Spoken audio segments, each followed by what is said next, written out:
పెరిగిన పెట్టుబడులు ప్రతికూల వాతావరణంతో సతమతమవుతున్న పత్తి రైతులకు మార్కెట్లో మోసాలు మరింత కుంగతీస్తున్నాయి. ప్రకృతి వైపరీత్యాలతో ఇప్పటికే పంట నష్టపోయిన వీరిని దళారీ వ్యవస్థ అడుగడుగునా దగా చేస్తోంది. దళారులకు అధికారులు కొమ్ము కాస్తుండటంతో ఖమ్మం జిల్లా సీసీఐ కొనుగోలు కేంద్రానికి వస్తున్న రైతులు నిలువునా మునిగిపోతున్నారు.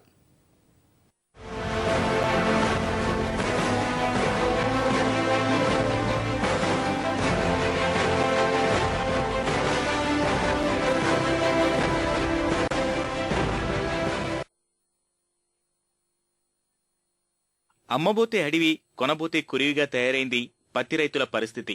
అసలే ప్రకృతి ప్రకోపానికి నష్టపోయిన వీరిని దళారీలు పీడించుకు తింటున్నారు. ఖమ్మం పత్తి మార్కెట్లో విక్రయాలు భారీ ఎత్తున జరుగుతుంటాయి. వీటి కొనుగోలు కోసం ప్రత్యేకంగా ఏర్పాటు చేసిన సీసీఐ కేంద్రాల్లోని అధికారులు ఇష్టానుసారం వ్యవహరిస్తున్నారు. రైతుల దగ్గర నుంచి కాకుండా మధ్యవర్తుల వద్దే సీసీఐ అధికారులు పత్తి కొనుగోలు చేస్తున్నారు. అదేమని అడిగితే మీ దగ్గరున్న పత్తి నాణ్యమైంది కాదంటున్నారని రైతులు వాపోతున్నారు. గంటల తరబడి వేచి ఉన్నా తమ నుంచి కొనుగోలు చేయటం లేదని ఆవేదన వ్యక్తం చేస్తున్నారు. రాత్రి 12 గంటలకి అంటే మేము ఇంటి దగ్గర 10 నుంచి బయలుదేరేసి రాత్రి 12 మేము ఇక్కడికి చేరాం. అప్పటి నుంచి ఇప్పుడు మధ్యాహ్నం 12 అయ్యేంత వరకు ఇంతవరకు సీసీఐ వాళ్ళు రాలేదు మా దగ్గరికి. పొద్దున్న 6 గంటల నుంచి 10-11 వరకు ప్రైవేట్ వాళ్ళు కొన్న వాళ్ళ పత్తిని మాత్రమే కొంటున్నారు కానీ రైతు వారిగా మా రైతు దగ్గరకు వచ్చి సీసీఐ వాళ్ళు కొనట్లేదు. అసలు మా కాడికి వచ్చేసరికి ఏముంటున్నా అంటే క్వాలిటీ బాగలేదు, అందులో మొలకలు వచ్చినాయి, చెత్త ఉంది, చెదారం ఉంది, అది ఇదని చెప్పేసి వెళ్ళిపోతున్నారు. మా దగ్గర అదే పత్తిని ప్రైవేట్ వాళ్ళు తీసుకుంటే వాళ్ళ దగ్గర నుంచి సీసీఐ వాళ్ళు కొంటున్నారు. అదే క్వాలిటీని ప్రైవేట్ వాళ్ళు మా దగ్గర కొనుక్కుంటే వాళ్ళ దగ్గర నుంచి సీసీఐ కొంటుంది కానీ మా దగ్గర డైరెక్ట్ వచ్చి కొనడానికి ఏం మోమాటమా సార్? ఖమ్మంతో పాటు నల్గొండ, కృష్ణా, వరంగల్ జిల్లాల నుంచి రైతులు ఇక్కడకు వస్తుంటారు. ఎన్నో ఆశలతో మార్కెట్కొస్తే అధికారులు కన్నెత్తి చూడటం లేదని చెబుతున్నారు.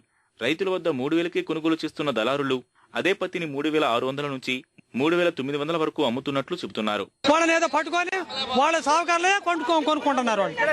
వాళ్ళు లంచాలు ఇచ్చి ఎంతవరకు మమ్మల్ని పట్టించుకుంటూ అడుకోలేడు. ఎక్కడ చూసినా 100 బస్తాలు 50 బస్తాలు లాట్లే కొంటున్నారు తప్ప 15 బస్తాలు 20 బస్తాలు లాటు దాని మొహంకి వెళ్ళి కూడా చూడకుండా ఉదయం నుంచి అసలు బళ్ళ ఏదో ఒకటి చెప్పని సీసీఐ ఖరీదారే ఏదో ఒకటి చెప్పని రాపించుకుని పోతాడు.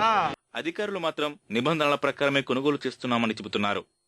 పట్టదారు పాస్బుక్ గానీ, పాని జిరాక్స్ గానీ, ఆర్ఐ గారి యొక్క ధృవపత్రంతో రైతును గుర్తించి సీసీ వాళ్ళకి చెప్తే వాళ్ళు ఆ విధంగా కొనుక్కొని పోవాలి. ఇది పెద్ద మార్కెట్ అవటం వల్ల ఇందులో అందరూ కమిషన్దారులతోనే కూడి ఉన్నందువల్ల కాస్త కొన్ని ఇబ్బందులు కూడా ఉన్నాయి. రైన్ టచ్ కానీ ఎల్లో కలర్స్ ఇవన్నీ మనకి వర్షం తడిచింది. అవి కొనకూడని ఆర్డర్స్ ఉన్నాయి. అందుకని రోజు గొడవలు అవుతున్నాయి. నా ఇండివిజువల్ గా ఏది ఒక లాట్ కూడా నేను కొనను. ప్రస్తుత సీజన్ లో సీసీఐ ద్వారా 90,000 క్వింటాల పత్తిని కొనుగోలు చేశారు. ఇందులో దళారుల చేతివాటంతో 40 కోట్ల మేర నష్టపోయామని రైతులు ఆగ్రహం వ్యక్తం చేస్తున్నారు. కొన్న పత్తికి సంబంధించిన సొమ్మును రైతు బ్యాంకు ఖాతాలోకి నేరుగా జమ చేసేలా చర్యలు తీసుకోవాలని కోరుతున్నారు.